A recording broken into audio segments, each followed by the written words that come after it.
वो कभी भी लूज ना हो। अगर आपका कॉन्फिडेंस लूज हो गया तो आप इंटरव्यू नहीं ले सकेंगे, और अगर आपका कॉन्फिडेंस बहाल है तो फिर आप बहुत सारे जवाबात को बहुत अच्छे तरीके से मैनेज कर लें। ये चीज़ वो चेक कर रहा होता है इंटरव्यू लेने वाला।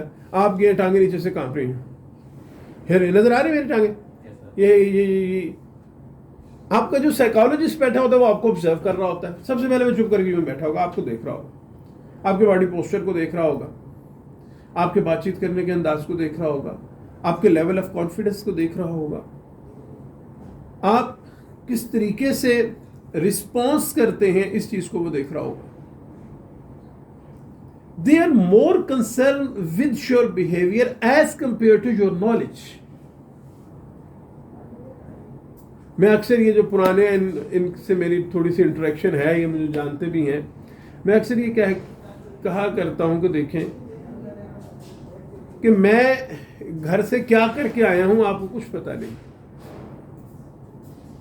But how I am presenting you, this is more important.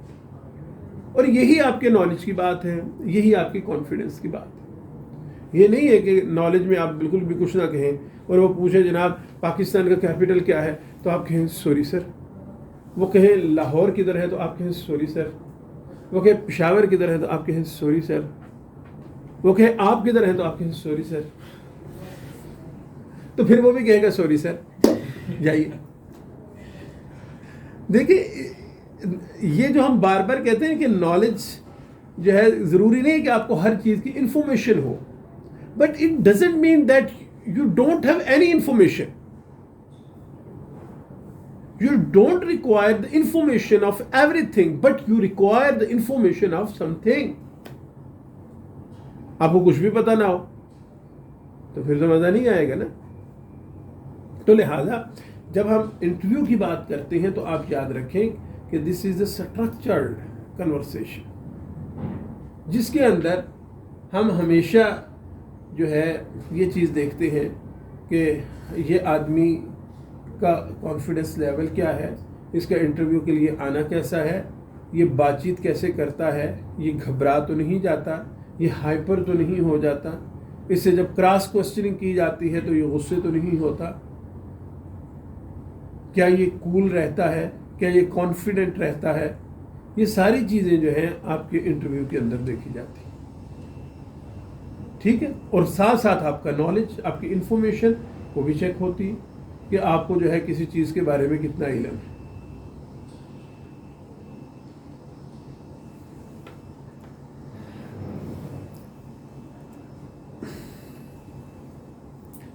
देखिए जब आप भी किसी भी इंटरव्यू के लिए जाते हैं, देखिए जब एक फॉर्मल एक्टिविटी है तो फिर फॉर्मल एक्टिविटी में आपको भी थोड़ा सा फॉर्मल होना पड़ता है। एक है कि मैं अपनी किसी जगह पे जा रहा हूँ और जाके मैंने क्या किया हुआ है कि अपनी मर्जी का ड्रेस पहना हुआ है। हम ये नहीं कहते हैं, कभी भी हम ये सजेस्ट नहीं करते कि आपको बहुत ज़्यादा जो है 3 पीस सूट पहन के टाई लगा के अपने आप को कोई बहुत ज़्यादा जो है कोई जेंटलमैन टाइप बना के आप उस तरह जाए, नहीं, हम ये नहीं कह रहे। लेकिन इतना तो ज़रूर हो कि आपका ड्रेस जो है वो डिसेंट हो, आपकी जो बॉडी है उसको सूट करता हो। ये नहीं कि आपने जो है ना सुर्ख रंग की शर्ट पहनी हो और नीचे जो है वो टाइट किस्म की जो है ना स्किन टाइट किस्म की आपने जो है ना वो पैंट पहनी हुई हो, और 2 जगह से जो है ना आजकल वो फटी हुई भी आ रही हैं वो भी हो, और नीचे जो है छोटी छोटी आपने सॉक्स पहनी हो और पैंट का एक पंचा जो है वो इधर जा रहा हो और एक नीचे जा रहा हो और नीचे से सॉक्स भी आपकी नज़र आ रही हो, और आप जनाब 2 नीचे वो भी लगा लें गानियाँ सी भी, हाँ नीचे वो भी बांध दें बकरियों की तरह, जैसे कुर्बानी के बकरे को बांधते हैं आजकल वो भी चल रहे हैं। और आप कहेंगे जी मैं तो बिल्कुल इंटरव्यू के लिए आ गया हूँ, बस हमें बताया गया था कि कोई हमने जो है ना ड्रेसिंग नहीं करनी और बस मैं नॉर्मल तरीके से मेरा this is my natural way. देखिए ये सिर्फ आर्मी की बात नहीं है, ये किसी भी जगह पे जब आप जाते हैं तो उसके बाद आप नॉर्मल रूटीन में होते हैं, but your first impression is the last impression. When ever you go for interview this is your first impression. और जिस तरह आप अपना इंप्रेशन जो है वो लोगों पे डाल देते हैं, अगले वाले पे डाल देते हैं, it remains through out the life. देखिए इसमें आपको मैं मिसाल देता हूँ, एक नफ्सियाती मिसाल है। देखिए बच्चा जो है ना 70 साल का भी हो जाए, 80 साल का भी हो जाए, बूढ़ा बाबा बन जाए, लेकिन पेरेंट्स को वो बच्चा ही नजर आता है। क्यों? मुझे इस क्यों का आंसर दीजिए। अगर उसके पेरेंट्स, अल्लाह उसको जिंदा रखे, उनको तवील जिंदगी दे, व्हाट डू यू थिंक? मैं लंबी चौड़ी इंटरव्यू अपना इस तरह की, मैंने आपको पहले भी कहा हुआ कि प्रेजेंटेशन नहीं होंगी, आपसे मैं पूछूंगा, आप बताइए बेटा।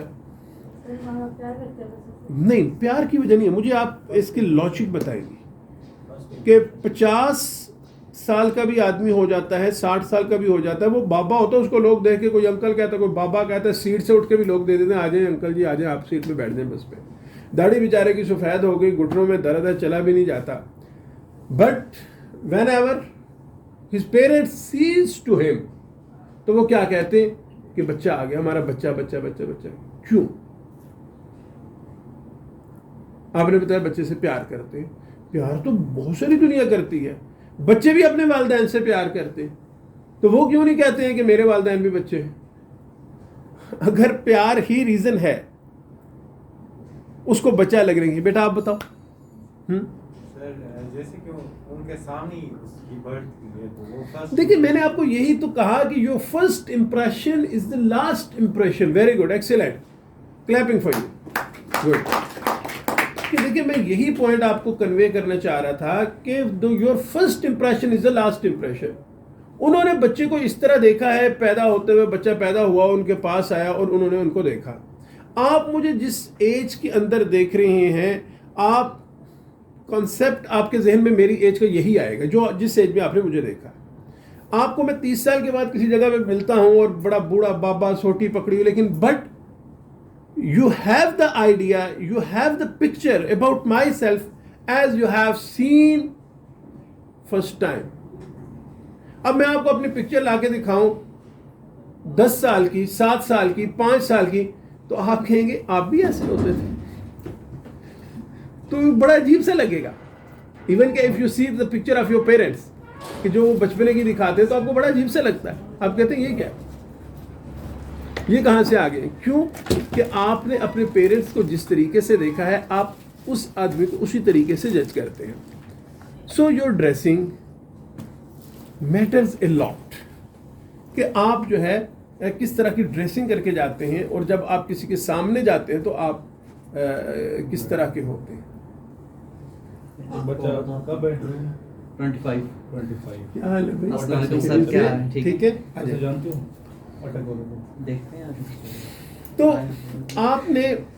आपने जो है अपने आप को ओवर बर्डन भी नहीं करना है, और इतना कैजुअल भी होके नहीं जाना है कि आदमी जो है वो ये कहे कि ये आदमी तो बस ऐसा ही है, कैजुअल।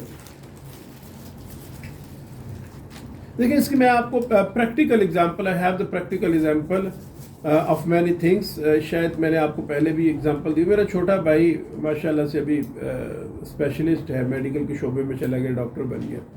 जब वो गया ISS भी करिए, he went over there only once. तो उसकी जिस तरह अभी आपकी एज है, यही एज होती है बच्चों की, हल्की हल्की उसकी दाढ़ी सी थोड़ी सी आ रही थी। मैं ये अक्सर एग्जांपल देता भी हूँ, शायद आप में से पहले भी किसी ने सुनी हो।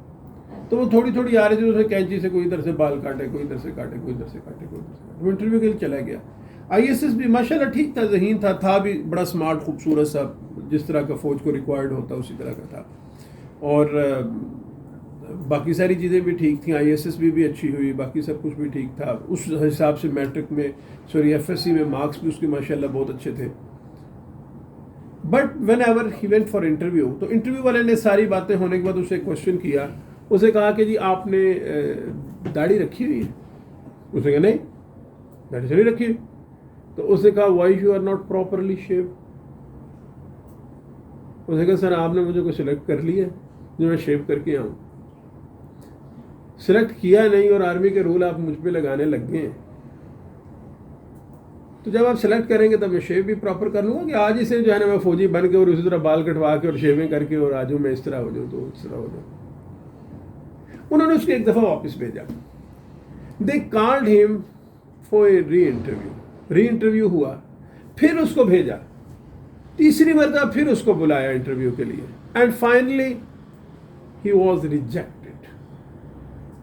सिर्फ इस वजह से, उसकी रिजेक्शन की जो वजह थी वो ये कह रहे थे कि आप इसको ओवर स्मार्ट कह लें, आप इसको कैजुअल कह लें, जो मर्जी आप इसको कह लें, कि एक आदमी बहुत ज़्यादा उसकी क्वालिटीज़ हैं, सब कुछ है, बट इवन देन देखिए कुछ चीज़ें आपको शो करना पड़ती हैं, आपको दिखाना पड़ती हैं, आपको प्रेजेंट करना पड़ती हैं।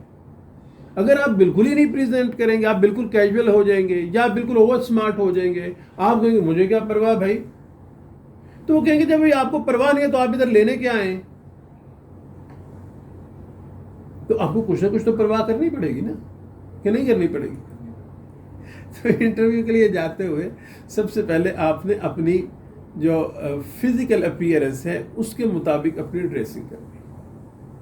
वो पंजाबी की एक अक्सर मैं मिसाल देता रहता हूँ कि गवांडियां दा मुंह लाल होवे तो अपना चपेड़ा मार के नहीं करीदा। यह नहीं कि मेरे साथ वाला ब्लैक शर्ट पहन रहा तो मैं भी ब्लैक पहन के जाऊँ, उसने चूंकि रेड पहनी थी तो मैंने भी रेड पहनी। अक्सर बच्चों से पूछे भाई आप प्री मेडिकल क्यों पढ़ रहे हैं, वो कहते हैं जी मेरा साथ वाला दोस्त प्री मेडिकल पढ़ रहा है। What is this nonsense. भैया आप प्री इंजीनियरिंग क्यों पढ़ रहे हैं, इसलिए कि मेरा जो है वो अंकल फलां जो था उसने प्री इंजीनियरिंग पढ़ी थी। भाई ये क्या बात हुई, ये तो कोई बात ना हुई। आप ये देखें कि आपकी पर्सनैलिटी को क्या सूट करता है, और जो आपकी पर्सनैलिटी को सूट करता है according to that you have to dress up. फिर आप उसके मुताबिक आप अपनी ड्रेसिंग करें। ये नहीं है कि फलां गया था वो ISSB में सेलेक्ट हो गया था और उससे पूछा जी कौन सा ड्रेस आप के पहन के गए थे, उसने कहा जी मैं ब्लैक पहन के गया था, और आपका रंग जरा सांवला सा था, जरा ज्यादा ही सांवला सा था, और आपने भी ब्लैक पहन लिया, तो वो कहेंगे ये तो बंदा ही गुम गया। तो ऐसा नहीं है, ठीक है ना। देखिए जो हम ये कहते हैं, ये जो आपकी होती ना, ये जो अल्लाह ने आपको बनाया है, अल्लाह ने आपको सबसे खूबसूरत बनाया है जिस तरीके से बनाया है, ये याद रखें। मसला ये होता है कि जब हम अपनी जिस तरह हमें अल्लाह ने बनाया है उसके मुताबिक अपने आप को एडजस्ट नहीं कर पाते, फिर मसला बनता है। अगर हम उसको उस तरीके से एडजस्ट कर लें जिस तरह हमें अल्लाह ने बनाया है, तो हमारी अपीयरेंस कलर की मोहताज नहीं है कि हम फलां रंग के हैं तो इसलिए सेलेक्ट नहीं हुए, फलां रंग के हैं तो इसलिए सेलेक्ट हो गए, फलां कौम के हैं तो इसलिए सेलेक्ट हो गए, फलां कबीले के हैं तो इसलिए। नो, हमें अपनी एडजस्टमेंट करना जरूरी है। So this is the first point of your interview. क्योंकि देखिए जब आप जाते हैं, अब मैं आपके पास आया हूँ, मैंने जो भी ड्रेसिंग पहनी हुई है, जो भी जिस तरह भी किया हुआ, this is my first appearance. जब मैं बातचीत करूंगा तो फिर अगले को पता चलेगा ना। अब उसने मुझे कुछ मार्क्स दे दिए, द मोमेंट यू एंटर आपको मार्क्स मिल जाते हैं। अब वो पॉजिटिव अगर मिल जाते हैं और आपका इंटरव्यू अच्छा हो जाता है, आपका बात करने का स्टाइल अच्छा होता है, आप गुफ्तगू अच्छी करते हैं, आप इंफॉर्मेशन अच्छी देते हैं, आप कॉन्फिडेंस होते हैं, तो वो अगर आपको पॉजिटिव रिमार्क्स मिले तो वो और बढ़ जाते हैं। लेकिन अगर आपको पहले नेगेटिव मिले हैं तो वो जो बढ़ेंगे भी तो वो इस लेवल पे नहीं जाएंगे कि आपको वो ओवर रिकमेंड करते। वो कहेगा ये यार बंदा तो बड़ा अच्छा है, बातचीत भी बड़ी अच्छी करता है, गुफ्तगू भी बड़ी अच्छी करता है, लेकिन इसको पहनने शहनने का सलीका नहीं है। इसको ये नहीं पता आज तक चला कि ये 18-20 साल का हो गया और इसको ये पता नहीं चलता कि मुझे क्या चीज़, वो पंजाबी में कहते हैं ढुकती है और क्या चीज़ नहीं ढुकती। ढुकती समझते हैं ना, अच्छी लगती है, जचती है, कि मुझे क्या चीज़ जचती है और क्या नहीं जचती। तो first of all your dress, समझ आ रही बात की, ठीक है। आप फिर उसके मुताबिक अपने आप को एडजस्ट करें। आपकी ड्रेसिंग अंदर फिर हर चीज़ आ जाती है। आपने शलवार कमीज़ पहनना है, आपने पेंट शर्ट पहनना है, आपकी हेयर ड्रेसिंग जो है कैसी होनी चाहिए, आपने जो है शूज़ कैसे इस्तेमाल करने, सर्दियों में कौन सा लिबास पहनना है, गर्मियों में, as per the requirement of the weather, कि जिस तरह की मौसम की रिक्वायरमेंट होती है according to that appropriate dress जो है वो आप यूज़ करते हैं। उसके बाद जो सबसे अहम चीज़ है वो ये है कि जब आपने ड्रेसिंग कर ली, सब कुछ हो गया, तो आप जो है टाइम पे पहुँचे। देखिए, जब आप टाइम पे पहुँचते हैं, you are relaxed. Let me tell you very clearly, you are relaxed जब आप किसी भी जगह टाइम पे पहुँच जाते हैं। बेशक इंटरव्यू लेने वाला 2 घंटे के बाद शुरू करें, forget about this thing, but when you are late, तो आपके माइंड में एक वो चल रहा होता है, पता नहीं आगे क्या होगा, पता नहीं आगे क्या होगा, पता नहीं आगे क्या होगा। वो पता नहीं आगे के चक्कर में जो है ना, आप जो पहले से याद होता है चीज़ें, वो आपके जहन से निकल जाती है। जब आप किसी जगह पे भी इंटरव्यू के लिए जो आपको गिवन टाइम है, वो खुद भी रखते हैं कि थोड़ा सा मार्जिन रख के आपको बुलवाते हैं, लेकिन अगर आप गिवन टाइम से 5 मिनट, 10 मिनट, 15 मिनट पहले पहुंच जाते हैं, तो यू आर रिलैक्स। आप बड़ा रिलैक्स होके अपना बड़े आराम से जो भी बातचीत करनी होती है वो करते हैं। लेकिन अगर आप भागे भागे आ रहे हैं और जो है आप थके हुए हैं और बातचीत आपसे नहीं हो रही, तो फिर आप उस अच्छे तरीके से परफॉर्म नहीं कर सकते। तो पहली चीज़ क्या बताई मैंने इसमें, आपकी dressing, it's all about your appearance, कि आपकी अपीयरेंस कैसी, इसके अंदर हर चीज़ आ जाती है कि आप दिखते कैसे हैं, आपने अपने आप को किस तरह जो है वो पॉलिश किया हुआ, किस तरह दिखते हैं आप। जब आप बातचीत करेंगे, this is the second step. और फिर यह है कि आप टाइम पे पहुंचे। फिर जब अब आप आगे इंटरव्यू के लिए, जब इंटरव्यू के लिए आ रहे हैं, तो आपकी जो बॉडी लैंग्वेज है, एक तो है जुबान से आपकी गुफ्तगू, जुबान से गुफ्तगू से पहले आपकी बॉडी लैंग्वेज, कि आप कोशिश ये करें कि आप इंटरव्यू लेने वाले के ऊपर कोई एक हावी हो जाए। अगर वो आप पे हावी हो जाता है तो फिर वो आपको अपनी मर्जी से चलाएगा। लेकिन अगर आप हावी हो जाते हैं अपनी शख्सियत से, अपनी बातचीत से, अपने कॉन्फिडेंस से, तो वो फिर स्टेप बैक पे आएगा। वो भी तो आप तरह ह्यूमन बीइंग है ना यार, ये याद रखें, उसके हाथ में कुछ नहीं है। It's all about the Allah almighty, everything is in the hand of Allah. जब आप इस कॉन्फिडेंस के साथ जाते हैं तो अल्लाह ताला भी आपकी मदद करता है और आपके अंदर एक खुद एतमादी भी होती है। बाकी जहाँ तक इंटरव्यू का ताल्लुक है, बाकी चीज़ों का ताल्लुक है, ये चीज़ें ज़रूरी हैं, क्योंकि इसके बगैर तो काम नहीं होता। आदमी घर में बैठा रहे और ये कहे कि इसके बगैर काम हो जाएगा, तो ऐसा नहीं होता, क्योंकि अल्लाह का प्रिंसिपल नहीं है दुनिया की चीज़ों के लिए।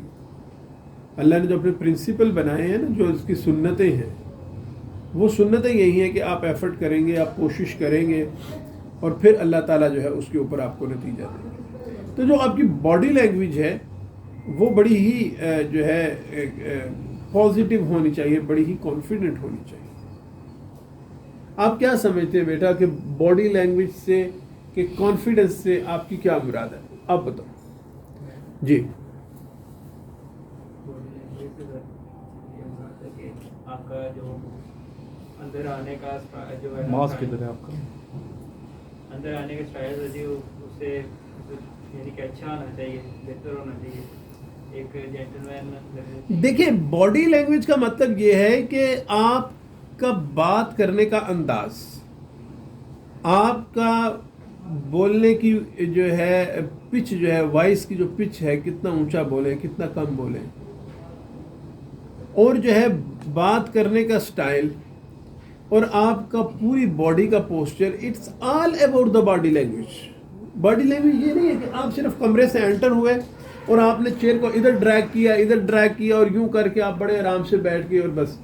नो, ठीक है, ये एक हिस्सा है उसका, लेकिन इट डजंट मीन कि आप जो है वो सिर्फ इसी को बॉडी लैंग्वेज समझे। बॉडी लैंग्वेज ये है कि आप जो 4 मिनट या 5 मिनट बैठते हैं, या जिस तरह उसकी रिक्वायरमेंट होती है, आप 10 मिनट आपसे वो इंटरव्यू लेता है, आप उसके अंदर फुल कॉन्फिडेंट हो, फुल खुद एतमाद हो। आप यहाँ पे बैठे, आपके बैठने की style, it shows that you are confident. और अगर यूं आप बैठे और यूं हो रहे हैं, यूं और यूं आपने अपने आप को जोड़ा हुआ है, तो ये पहले ही नजर आएगा कि यार इस बंदे को जो है ना बड़ी कभी छिड़ी हुई है, इस बंदे को बड़ा ही डर लगा हुआ है। ये नहीं कि मैंने आपको पहले कहा ना, आप हावी हो जाए हर चीज के ऊपर। ये चेयर, आप चेयर पे बैठे, आप कॉन्फिडेंटली बैठे, बस ठीक है, अपने आप को सीधा करें, कोई चीज टेढ़ी होगी ठीक है, सीधा करें, उसके बाद करें। सर स्माइल हो आपके चेहरे के ऊपर, थोड़ी सी मुस्कुराहट हो, स्माइल हो। आप जो है जब वो बातचीत कर रहे हैं, आप उसकी बात को गौर से सुने, ब्लैंक लुक मत दें कि आप टोटली ब्लैंक हैं, वो आपसे पूछ रहा है, आपको समझ ही नहीं आ रही। जो चीज भी आपने कहनी है आप पूरा कॉन्फिडेंटली उसको कहें। For example, if you ask you something in English and you don't understand the meaning of that word, simply sir sorry, इस लफ्ज का मतलब मुझे समझ नहीं आया, आप काइंडली इसको उर्दू में ट्रांसलेट कर दो। What do you want to ask? अगर फिर भी उसने दोबारा किया और दोबारा भी आपको नहीं समझ आ रहा तो नो इशू एट ऑल। जरूरी तो ना आपको हर इंग्लिश का वर्ड है, this is not our mother tongue. अब सर काइंडली इसको जरा थोड़ा सा उर्दू में एलैबोरेट कर दें, इसकी वजाहत कर दें थोड़ी सी, I could not get you. क्या हो जाएगा यार अगर आप इस तरह कहने, खा जाएगा मुंह में थोड़ा डाल लेगा, कुछ भी नहीं कहेगा, बल्कि वो कहेगा यार अच्छा गुड यार वेल डन। ये अपने सेंसेस में तो है कि ये कम से कम ये तो कह रहा है कि मुझे समझ नहीं आ रहा, आप इसको जरा थोड़ा सा ट्रांसलेट कर दें, थोड़ा सा एलैबोरेट कर दें अपनी बातचीत। वरना तो आपको एक शमोजल चढ़ी, उसने कहा हाँ भाई भागो मेट्रो की तरफ, आपने कहा चलो जी भागो मेट्रो की तरफ भागना है, और पता लगा इधर से निकल के छलांग लगाई, ओ मेट्रो, बंदे इधर सीढ़ियां थी, इधर से उतर के सामने मेट्रो, तो किधर इधर भाग गया। उसने कहा जी पकड़ो मेट्रो। भाई ऐसा थोड़ा है। वो उस दिन मैंने एक बच्चे को कह दिया, मैंने कहा okay will you get 60 marks out of 50? कहते सर मैंने कहा श्योर श्योर, मैं कहा you sure you will get 60 marks out of 50? Sir I will do my best. मैं कहा गुड यार वेल डन। फिर सुनने से वो कह क्या रहा है कि भाई 50 में से 60 नंबर लोगे ना? वो कहता हाँ लूंगा। तो देखो उसकी बात को भी गौर से सुनो, वो इस तरह की जानबूझ के ब्लफ करेंगे आपसे। ये थोड़ा कि वो आपको जो है ना इसी तरह जो है ना वो कहेंगे, वो बाज़ औक़ात ऐसी बातें कर देंगे, आप भी कहेंगे हाँ बिल्कुल ठीक बिल्कुल ठीक। उसकी हर बात के साथ एग्री नहीं होना है, आपने पहले उसको सुनना है कि वो क्या कह रहा है। मैं अक्सर क्लास में क्या करता होता था, कहता ओके बॉयज शट चढ़ो शट शट शट शट, वो करते करते वो कह रहे बड़ा मजा आ रहा है जी, shut shut shut shut shut, वो सारे शट। आपको भी करूँ, आप भी ऐसे ही करेंगे, आपको तो बता भी दिए। देखिए आपने उसको सुनना है कि वो क्या कह रहा है, वो कि ऐसे खेल कूद थोड़ी कर रहा है आपके साथ, आप कहेंगे मेरे साथ खेल रहा है, हालांकि उस खेल के अंदर ही इज गोइंग टू जज यू कि आप कितनी क्विकली उसकी बात को पिक करें। और आप समझेंगे मेरे साथ मजाक कर रहा है, गप्पे लगा रहा है, जोक कर रहा है।